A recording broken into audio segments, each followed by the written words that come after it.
The EU's determination to punish the UK for Brexit has been underlined by the publication of research indicating the EU currently has 136 legal cases pending, including 46 launched since Britain quit the bloc. And Facts4EU.org urged Boris Johnson to adopt a far more rigorous stance in the face of its startling revelation about the EU's aggressive and hostile behaviour. The pro-Brexit think tank warned the UK was facing the continuing process of EU law and requirements to appear before the European Court of Justice (ECJ) for events which occurred prior to Brexit. However, the existence of 46 legal proceedings taken up after the 31st of January 2020, the date the UK left, was even more telling. Managing editor of Facts4EU.org, Lee Evans said, "If the UK doesn't ditch the withdrawal agreement, we'll be in the EU's dock for decades to come. Our investigation shows just how the EU invaded every part of United Kingdom life during the UK's membership.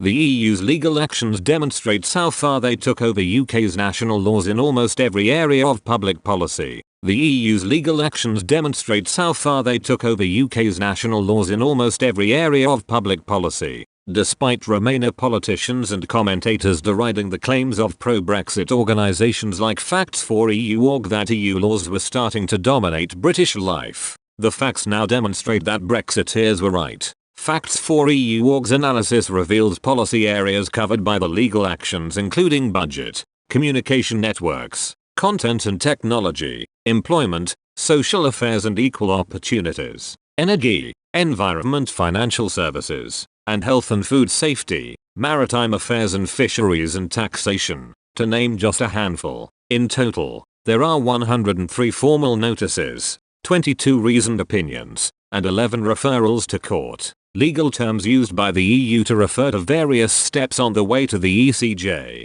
Mr. Evans added, "Readers may consider that it might have been easier for us to list any areas of policy which have not been subject to EU action. Specifically, the think tank flagged Brussels' behaviour when it came to the Northern Ireland Protocol, the complex and controversial set of arrangements governing the transport of goods from Great Britain to Northern Ireland." Northern Ireland Secretary Brandon Lewis yesterday announced the UK government was unilaterally extending grace periods for Irish sea border checks until the 1st of October, prompting an angry response from European Commissioner Maros Sefcovic, who claimed it was the second time that the UK government is set to breach international law. Mr. Evans added, "As an organisation that produced chapter and verse on the withdrawal agreement and consistently and repeatedly condemned it, it gives the team at Facts4EU.org no pleasure to say we told you so. Now, it seems that everyone and their aunties are up in arms about this iniquitous EU treaty. The Northern Ireland Protocol,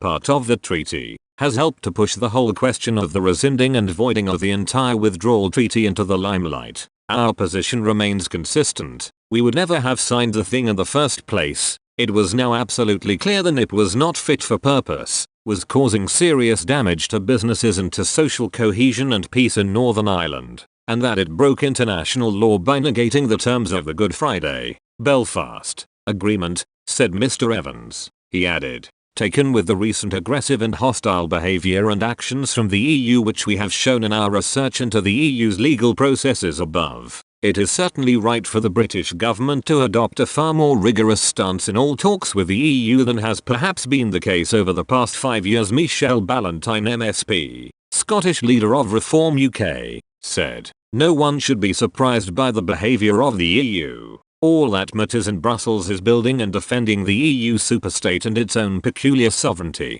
This requires playing Ireland like a fiddle by weaponising the border, then abandoning it to high costs and lost business from a protocol that harms everyone. It means weaponising Scottish nationalism by courting Nicola Sturgeon, but telling her to jump in a lock when she wants to stay in Erasmus. Everyone is expendable in pursuit of EU sovereignty." Professor Daniel Hodson, chairman of the City United Project and chairman of the City for Britain, warned, "Lawsuits galore against us and more coming." Speaking yesterday, Mr. Johnson said, "We are taking some temporary and technical measures to ensure that there are no barriers in the Irish Sea, to make sure things flow freely between GB and NI, and that's what you would expect. Obviously these are matters for continuing intensive discussions with our friends. I'm sure with a bit of goodwill and common sense all these technical problems are eminently solvable."